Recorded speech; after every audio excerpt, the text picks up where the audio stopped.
আসসালামু আলাইকুম everyone, captain Roni গল্পের 13 নম্বর পার্ট শুনতে থাকো। আমার সবসময় দ্রুত গতিতে বাইক চালানোর স্বভাব। আমি ভেবেছি মেয়েটা যেহেতু এত খুশি, তাহলে হয়তোবা বাইকের গতি বাড়িয়ে দিলে আর একটু খুশি হবে, তাই আমি বাইকের গতি বাড়িয়ে দিলাম। কিন্তু এটাই যেন আমার কাল হয়ে দাঁড়ালো। গতি বাড়ার সাথে সাথে রাহা চিৎকার বেড়ে গেল, সেই সাথে বাড়ল তার ছোঁয়া। অবুঝ রাহা কেবল নিজেকে সুরক্ষা রাখতে আমার গায়ের সাথে গা মিলিয়ে মিশে গেল। আমার পিঠের সাথে একেবারে লেপ্টে রইল নরম কাদার মতো। আমাদের মাঝে তখন সুতা রাখারও দূরত্ব ছিল না। রাহা একেবারে আমার সাথে মিশে রইল। বাইকের গতি বাড়ার সাথে সাথে উল্লাস আর ছোঁয়াও সমান তালে দ্বিগুণ হচ্ছিল। আমার বুকের শার্ট খামচে ধরেছিল রাহা জড়িয়ে ধরাতে আমি আর নিজেকে কন্ট্রোল করে রাখতে পারলাম না। বাইকের ব্রেকটা চেপেই ধরলাম, সেখানেই ব্রেক করলাম। কয়েকটা ঘন ঘন নিঃশ্বাস ফেললাম, বাইক থামিয়ে ঘাড় নুয়ে নিজেকে দেখতে লাগলাম বুকের কাজটা, যেখানে রাহা এখনও খামচে ধরে আছে। পিঠে অনুভব করলাম রাহা মাথা হেলিয়ে রেখেছে আমার পিঠের সাথে আর জাপটে ধরে আছে আমাকে। আমার মেজাজ চরম পর্যায়ে পৌঁছে গেল। আমি রাহাকে বলতে লাগলাম রাগী সুরে, নাম আমার বাইক থেকে, নেমে যা, আমার বাইক থেকে এখনই নাম। রাহা আতঙ্কে লম্বা লম্বা নিঃশ্বাস ফেলে চমকে গেল, মাথা তুলে কপাল কুঁচকে তাকিয়ে রইল শুধু। ঠিক তখনই আমি বজ্রকণ্ঠে আবার চেঁচিয়ে বললাম, তোকে নামতে বলেছি, আমার বাইক থেকে এখনই নাম। হঠাৎ এমন ক্ষিপ্ত কণ্ঠস্বরে চমকে উঠল রাহা। ভয় পেলেও দ্রুত করে নেমে দাঁড়ালো। আমিও নামলাম। আমি রাহার দিকে এক লোক তাকিয়ে দেখে কিছুটা দূরে গিয়ে ঘন ঘন শ্বাস ফেলতে লাগলাম, যেন কিছুতেই নিজেকে সামলাতে পারছি না। স্মৃতি থেকে মুছতে পারছি না ওই বাজে অনুভূতির কথাটুকু। রাগে কটমট করতে লাগলো আমার শরীর। রাস্তার পাশে একটা গাছে পরপর দুটো পাঞ্চ করলাম, সেটা দেখেই রাহা ভয়ে কেঁপে উঠলো। ভয়ে জড়সড় হয়ে গেল রাহার অন্তরটা, ছোট দেহটা কাঁপতে লাগলো। আমি রাহার থেকে কিছুটা দূরে বেশ কিছুক্ষণ থেকে নিজেকে স্বাভাবিক করলাম।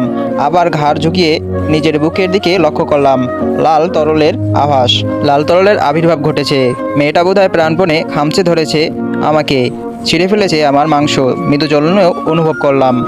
চামড়ার জ্বলনি থেকে বুকের বা পাশের গহীনে যে জ্বলন ধরেছে তা আমার কাছে ব্যাখ্যাহীন।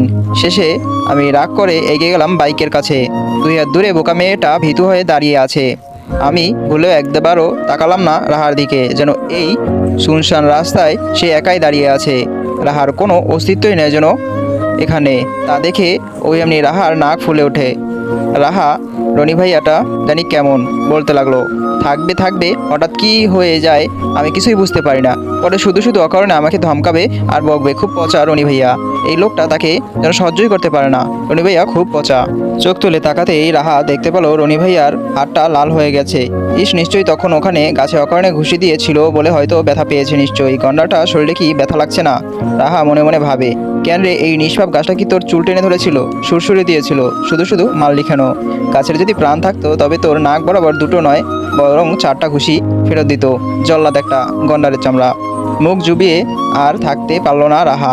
পরিস্থিতি বুঝে মিনমিন গলায় ডাকলো, রনি ভাইয়া, বাড়ি যাব আমি। রাহার কথা শুনে আমি ওর কোনো জবাবই দিলাম না, ওর দিকে একবারও তাকালাম না। রাহা ভাবলো লোকটা শুনেনি, তাই এবার আরও গলা আওয়াজ বাড়িয়ে একটু বাড়িয়ে বলল, আমার বাড়ি দিয়ে আসুন রনি ভাইয়া, আমি বাড়ি যাব।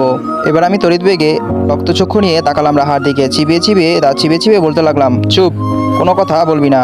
আই রিপিট অ্যাগেন, রাহা চুপ থাক, নয়তো এখানে তোকে একা ফেলেই আমি চলে যাব।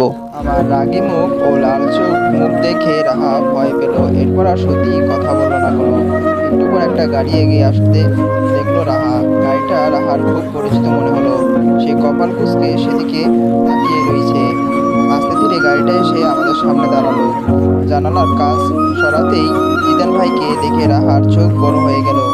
জিদান ভাইয়ার দিকে তাকিয়ে প্রশ্ন করো, কি হলো ভাইয়া, এত দ্রুত ডাকলে কেন, কি দরকার, আর কোনোই বা এখানে কেন, কোনো কি সমস্যা হয়েছে ভাইয়া?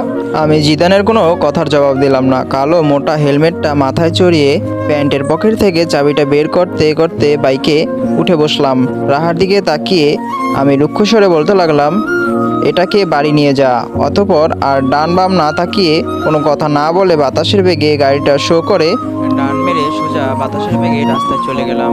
সেদিনের সেই কথা মনে হলেও প্রসঙ্গ টানলাম না, উল্টো গম্ভীর গলায় বললাম, মেজাজ না ছড়িয়ে তাড়াতাড়ি বাইকে উঠে পড় রাহা।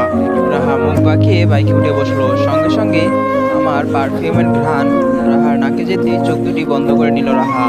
তখনই আমি কর্কশ গলায় বললাম, দূরত্ব বজায় রেখে বসবি। সঙ্গে সঙ্গে রাহা চোখ খুলে ফেললো। আমার কথা শুনে বিড়বিড় করে বলতে লাগলো, বয়ে গেছে আপনার সাথে ঘষে বসার জন্য। বাইক স্টার্ট দেওয়ার আগে আমি রাহাকে প্রশ্ন করলাম, মরার শখ জেগেছে? রাহা এবার বলতে লাগলো, কেন কেন, আপনি না মাত্র বললেন দূরত্ব বজায় রেখে বসবি। আমি বলতে লাগলাম, তোকে কৈফিয়ত দেবো আমি, দূরত্ব বজায় রেখে বস, কিন্তু কাঁধে হাতটা রাখ। তোর জন্য আমি জেল হাজতে যেতে পারবো না। রাহা এদিক ওদিক তাকিয়ে মুখ বাঁকিয়ে আমাকে ভেঙালো।